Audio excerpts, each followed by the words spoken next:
शंकर अपनी बेटी शोभा के साथ रामपुर नाम के गांव में रहता था। उनका मुर्गियों का व्यापार था। मुर्गी बेचते और खरीदकर अच्छे मुनाफे के साथ अपना जीवन बिता रहे थे। बेबी उन मुर्गी के अंडों को बेचकर पैसे कमाती। बिना माँ के पल रही बेबी को पिता को अकेले मेहनत करते देखना अच्छा नहीं लगता था। एक दिन शंकर के पड़ोस में रहने वाला वर्मा, शंकर, तुमने घर में ही मुर्गी का व्यापार शुरू कर लिया। बदबू हमसे बर्दाश्त नहीं होती। भाई साहब, मैं हर रोज 2 बार घर की सफाई करता हूँ, इसलिए भी कि मुर्गियाँ बीमार न पड़ जाए। आप जानबूझकर मुझ पर इल्जाम लगा रहे हो। क्या मतलब इल्जाम लगा रहा हूँ? मैं सच कह रहा हूँ। तू मैं से शुरू हुई ये बातचीत घमासान झगड़े तक पहुँच गयी। पर हर कोई वर्मा को ही गलत ठहरा रहा था, क्योंकि शंकर के आगे पीछे अगल बगल में कई सारे घर थे, पर किसी की भी ऐसी कोई शिकायत नहीं थी। अरे भाई साहब, ये तुम कैसी बातें कर रहे हो? लगता है तुम्हारे मन में इसे लेकर कोई और ही बात चल रही है। यूँ वहाँ खड़े सभी लोगों ने कहा तो वर्मा बिना कुछ कहे अपने घर वापस लौटा। और सच भी यही था कि वर्मा के मन में कोई खोट थी। वर्मा को इस बात का डर था कि शंकर कहीं उससे ज्यादा पैसे न कमा ले। शंकर के व्यापार में उसे मात दे, ये सोचकर वर्मा ने खाने में जहर मिलाया और सबकी नजरों से छुपकर वर्मा धीरे से शंकर के घर गया और उसकी मुर्गियों को जहर वाला खाना दे दिया। बेचारी मुर्गियां जहर वाला खाना खाकर सभी की सभी मर गयी। कुछ देर बाद शंकर और बेबी घर लौटे। हे भगवान, ये क्या हो गया? किसने किया मेरी मुर्गियों के साथ ये? फिर उन दोनों ने मुर्गियों को घर से कहीं दूर फेंका और घर वापस आ गए। शंकर की समझ में नहीं आ रहा था कि वो क्या करे। बेटा, बहुत नुकसान हुआ है। मैंने बहुत सारे पैसे लगाकर मुर्गियों को खरीदा था, सब खत्म हो गया। पापा, चिंता मत कीजिए। बेबी अपने पिता को संभालने की कोशिश कर रही थी, पर शंकर बहुत दुखी था। वो चुपचाप घर से निकल गया और एक नदी के किनारे खड़े होकर गंभीरता से कुछ सोच रहा था। तभी उसे कहीं से कोई आवाज सुनाई दी। एक नन्ही सी पंछी कांटों में फंसी हुई थी और वो ची ची कर उसकी मदद करने की गुहार लगा रही थी। वो उसकी मदद करने पंछी के पास गया। तुम्हारा बहुत धन्यवाद। मैं तुम्हारा चेहरा पढ़कर बता सकती हूँ कि तुम कितने दर्द में हो। मैं इतनी शक्तियों वाली पंछी हूँ। मेरे पंखों के द्वारा मैं इतनी शक्तिशाली बनी हूँ। तुम अपनी सारी चिंता छोड़ दो और अपने घर चले जाओ। वहाँ वो पाओगे जो तुमने सोचा भी न होगा। जादुई पंछी वहाँ से पंख फड़फड़ाती उड़ गई। शंकर अपने घर वापस लौटा। घर पहुँचकर देखा तो वहाँ पर एक मशीन थी। पापा, आप आ गए? देखो ना, अचानक से ये मशीन ना जाने कहाँ से आ गया। पापा, मेरी समझ में नहीं आ रहा कि ये कहाँ से आया और ये कैसे काम करता है। इसे यहाँ कौन लेकर आया? शंकर अपनी मुर्गियों को लेकर बहुत उदास था।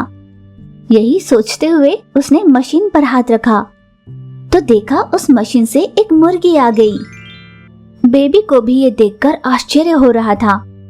तब शंकर ने अपनी बेटी को सारी बात बताई। बेटा, बेबी, अब हमें पीछे मुड़कर देखने की कोई जरूरत नहीं। जितना भी नुकसान हुआ सब हमें वापस मिलेगा। फिर उस दिन से उस मशीन से मिलने वाली मुर्गियों को बेचकर वे फिर से पैसे कमाने लगे। आस पड़ोस में रहने वालों को ये बात पता चल गई और ये बात वर्मा से भी छिपी नहीं रही। मैं उस मशीन को बर्बाद कर दूंगा। फिर से उसे सड़क पर लाने की मेरी मंशा पूरी करूंगा, ताकि इस गांव में कोई भी मुझसे ज्यादा धनवान हो न पाए। और अगर कोई बन गया तो उसके साथ यही होगा। फिर वर्मा रात के अंधेरे में शंकर के घर गया और उस मशीन पर पेट्रोल छिड़ककर आग लगाने की कोशिश की। और जैसे ही वर्मा ने ये किया, वो जादुई मशीन आग उगलने वाली मशीन में बदल गई। धधकती हुई आग वर्मा को भी लग रही थी। वर्मा मदद के लिए जोर जोर से चिल्लाने लगा। उसकी चीखें सुनकर बेबी, शंकर और आस पड़ोस में रहने वाले सभी इकट्ठा हो गए। हे जादुई मशीन, कृपा करो और उसे छोड़ दो। शंकर ने जैसे ही विनती की, आग उगलने वाली मशीन वापस मामूली मशीन में बदल गई। शंकर, तुम्हारा बहुत बहुत धन्यवाद। मैंने तुम्हें बर्बाद करने की सोची, पर ये बर्बादी मेरी और ही पलट गई। आज के बाद मैं ना तुमसे और ना ही तुम्हारे परिवार से कोई पंगा लूंगा। ये कहकर वर्मा वहाँ से चला गया। उस दिन से शंकर और बेबी उस मशीन की मदद से और भी पैसे कमाने लगे और खुशहाली से रहने लगे। समरपुर नाम के गांव में 2 कपड़ों की दुकानें थीं। उनमें से एक दुकान शोभा नाम की एक छोटी सी लड़की चलाया करती थी। चूँकि शोभा छोटी थी, लोग ज्यादातर उसके दुकान पर जाना पसंद नहीं करते थे। सामने वाली दुकान में बिक्री इतनी अच्छी हो रही है, तो फिर मेरी दुकान में बिल्कुल भी क्यों नहीं हो रही? मुझे इस बात का बहुत दुख होता है। यूँ सोच सोच कर शोभा हमेशा उदास हुआ करती थी। उसके सामने जिसकी दुकान थी वो शोभा को देखकर हंसा करते थे।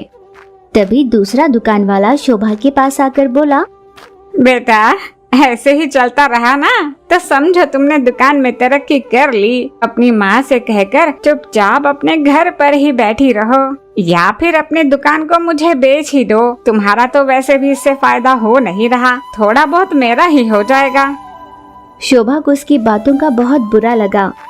उसने अपनी दुकान भी बंद की और घर चली गई। माँ, अपना व्यापार बिल्कुल भी आगे नहीं बढ़ रहा। पता है उस दूसरे दुकान वाले ने मुझसे क्या कहा? शोभा ने उदास होते हुए अपनी माँ से वो सारी बातें कही। बेटा, चाहे जितनी भी मुश्किल घड़ी क्यों ना आए, हमें अपने कारोबार को कभी भी किसी को भी नहीं बेचना है। मैं जैसा कहूँगी क्या तुम करोगी? हाँ, करूँगी माँ। बेटा, तुम अपनी खेती में जाओ। वहाँ पर एक बड़ा पेड़ है, जानती हो ना? उस पेड़ के छाल में हाथ डाल कर देखना, तुम्हें वहाँ पर एक संदूक मिलेगा। उस संदूक में एक जादुई छड़ी होगी। तुम उसे बाहर निकालो और अपनी खेती में उसे बो देना और देखो क्या चमत्कार होता है। हाँ माँ, मैं ऐसा ही करूँगी। फिर शोभा उसी रात के अंधेरे में हाथ में चिमनी लिए अपनी खेती पर जाने के लिए निकली।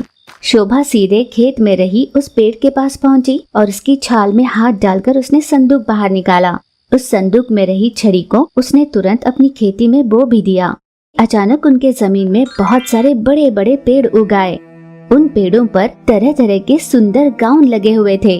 वो कोई साधारण गाउन नहीं थे, बल्कि सोने और चांदी के बने हुए गाउन थे। ये मैं क्या देख रही हूँ? क्या सच में मेरी आंखों के सामने सोने चांदी के गाउन लगे हैं? शोभा ने उन्हें छू कर देखा। अरे वाह, ये सच में कितने सुंदर गाउन हैं। शोभा ने तुरंत वो सारे गाउन पेड़ से उतार लिए। उस संदूक में जादुई छड़ी को वापस रख पेड़ की छाल में उसे सुरक्षित रख दिया। वो तुरंत सारे गाउन लेकर अपने घर पहुंची और माँ से बोली, माँ, देखो ना, अपनी खेती में क्या उगे हैं। ये कितने सुंदर है ना माँ। माँ ने भी पहली बार ही ऐसा कुछ देखा था। वो चौंक उठी। इसका मतलब तुम्हारे बाबूजी सच कहते थे। उन्होंने बताया था कि सच में अगर अपनी जिंदगी बदलना चाहती हो तो अपनी खेती में ये करके देखना। मैंने तब तो ये सब नहीं किया था। ये सोचकर माँ रो रही थी तो शोभा को अच्छा नहीं लगा। माँ, तुम मत रो माँ। शोभा माँ के पास गई। फिर उसने माँ से कहा, पर माँ, ये चमत्कार कैसे हुआ माँ? तुम्हारे बाबूजी कपड़ों की दुकान चलाने के साथ साथ खेती भी किया करते थे। एक दिन जब वो खेती में काम कर रहे थे, उन्हें वहाँ पर एक कछुआ मिला। उस कछुए ने तुम्हारे बाबूजी से कहा, मुझे बहुत प्यास लगी है। पिछले कुछ दिनों से मुझे खाने के लिए भी कुछ नहीं मिला। मुझे खाने के लिए कुछ दे दे। हाँ, जरूर दूंगा। तुम्हारे बाबूजी ने ये कहा और अपने पास रहा आहार उस कछुए को खाने के लिए दिया। कछुआ इस बात से बहुत खुश हुआ। बाबूजी का दिया हुआ खाना उसने खा लिया और कहा, तुम्हारा बहुत बहुत धन्यवाद। आज से ही तुम्हारी जिंदगी बदल जाएगी। उस कछुए ने तुम्हारे बाबूजी के सामने एक संदूक प्रकट किया। मुश्किल घड़ी में अगर तुम इस छड़ी को इस जमीन में बो दोगे तो ये तुम्हारी सहायता करेगी। आपने जितना सोचा भी नहीं होगा, ये तुम्हें इतना अमीर बना देगी। इतना कहकर कछुआ वहाँ से चला गया।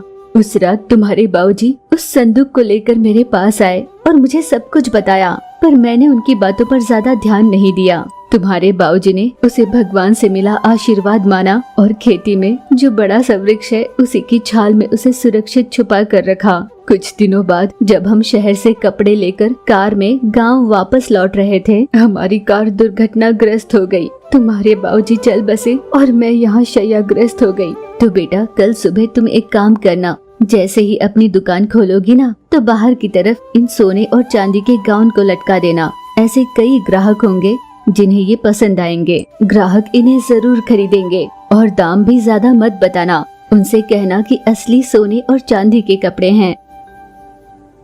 ठीक है माँ। सुबह होते ही तुरंत शोभा अपनी दुकान पर गई। उसने दुकान खोली और सारे सोने और चांदी से बने कपड़े उसने बाहर टंगे हुए पुतलों पर लटका दिए। शोभा की दुकान पर सुंदर गाउन देखकर एक एक कर ग्राहक उसके पास आने लगे।